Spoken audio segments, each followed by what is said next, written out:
યાત્રાધામ દ્વારકામાં 13 ઇંચથી વધુ વરસાદ ખાબકતા 24 કલાકમાં જળબંબાકાર જેવી સ્થિતિનું નિર્માણ થયું છે। કોઠાનું પાણીમાંથી જે વટેમાર્ગો છે તે પસાર થઈ રહ્યા છે। માલ સામાન સાથે આવી રહ્યા છે, તેમની સાથે વાત કરીશું। શું કહેશો? અત્યારે મોડી રાત થઈ ગઈ છે, છતાં કોઠાનું પાણીમાં હાલીને આવવું પડે છે। પાણી તો બસ ટપતી નથી। ક્યાંથી આવ્યા તમે? વેરાવળથી। વેરાવળથી। તમે ક્યાંથી આવો છો? વેરાવળથી। શું કહે છે અત્યારે? વરસાદ બહુ પડી ગયો, પાણી અમને વચ્ચે બી નડ્યો, રસ્તામાં બહુ પાણી ભરાઈ ગયું। અહીંયા બી દ્વારકામાં બી પાણી દ્વારકામાં પણ પાણી નડી રહ્યું છે। જે પ્રકારના દ્રશ્યો છે તે ક્યાંક ને ક્યાંક સામે આવી રહ્યા છે। હવે વરસાદ છે એ તારાજીનો વરસાદ સાબિત થઈ રહ્યો છે। શુક્રવારે જે પ્રકારે 24 કલાકની અંદર જે 13 ઇંચથી વધુ વરસાદ ખાબક્યો છે, જેને લઈને દ્વારકાના શેરી ગલીઓમાં પાણી ફરી વળ્યા છે અને મુખ્ય રસ્તાઓ પણ બેટ જેવી પરિસ્થિતિ નિર્માણ થતા રાહદારીઓને પણ મુશ્કેલીઓ વેઠવી પડી રહી છે। મોડી રાત્રે બસ સહિતના મોટા વાહનો છે તે અંદર નથી જઈ રહ્યા, જેને લઈને જે અહીંથી લોકો પસાર થઈ રહ્યા છે તેમને પણ પાણીમાંથી પગપાળા ચાલીને પસાર થવું પડી રહ્યું છે।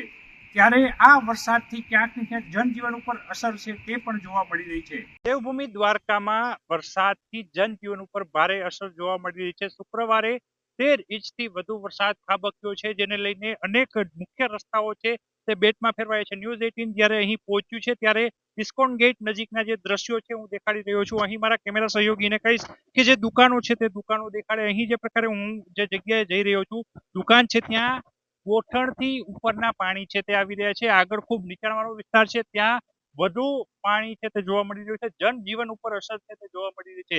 જે પ્રકારે લોકો છે તે લોકો પણ અહીંથી પસાર થઈ રહ્યા છે। શું કહેશો? મોડી રાત્રે કેવી तकलीफ પડે છે? ज्यादा तकलीफ, बहुत ज्यादा बारिश हुई। रेलवे स्टेशन के लिए जा रहे हैं, कोई कन्वेंस नहीं है, ऑटो रिक्शा नहीं है, टैक्सी नहीं है, और मीडिया वाले दिखा रहे हैं, इनके लिए बहुत बहुत धन्यवाद।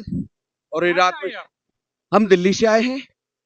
आप दिल्ली से आए, कैसा बारिश में यहाँ द्वारका में बहुत ज्यादा बारिश महसूस कर रहे हैं और बहुत ज्यादा अब ट्रेन भी मिस हो जाएगी, इसलिए हम थोड़ा जल्दी जा रहे हैं। आपका शुक्रिया।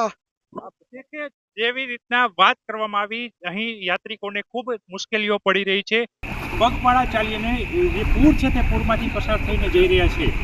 કિંજલ કારસરિયા, ન્યૂઝ 18 ગુજરાતી, જામનગર। યાત્રાધામ દ્વારકામાં ભારે વરસાદને લઈને ઠેર ઠેર તારાજીના દ્રશ્યો છે તે સામે આવી રહ્યા છે ને શુક્રવારની સાંજથી અહીં પાવર છે તે પણ કટ થઈ ચૂક્યો છે। ત્યારે ન્યૂઝ 18 પીજીવીસીએલ કચેરી ખાતે પહોંચ્યું છે। અહીં જે પ્રકારના દ્રશ્ય આપ જોઈ રહ્યા છો, હાલ પીજીવીસીએલ કચેરીએ પણ જે પ્રકારે આપ જોઈ રહ્યા છો ગોઠણથી વધુ ઊંડા પાણી અહીં જોઈ શકાય છે। જે પ્રકારે આખું પીજીવીસીએલનું કમ્પાઉન્ડ છે એ કમ્પાઉન્ડ પણ હાલ બેટમાં ફેરવાયું છે। અંદરની પરિસ્થિતિનું અહીં તાગ મેળવવા માટે મારા કેમેરા સહયોગી દીપકને કહીશ કે દ્રશ્યો દેખાડે, કારણ કે અહીં પીજીવીસીએલની અંદર જે લાઇટો છે તે લાઇટો બળે છે, પરંતુ દ્વારકાની અંદર લાઇટો નથી, જેને લઈને અંધારપટ જેવી પરિસ્થિતિનું નિર્માણ થયું છે।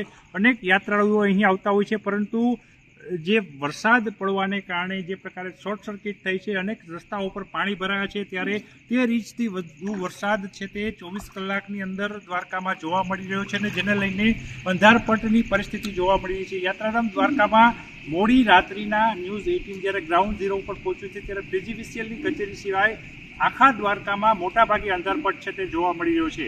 કેમેરામેન દીપક જોશીની સાથે કિંજલ કારસરિયા, ન્યૂઝ 18 ગુજરાતી, દેવભૂમિ દ્વારકા।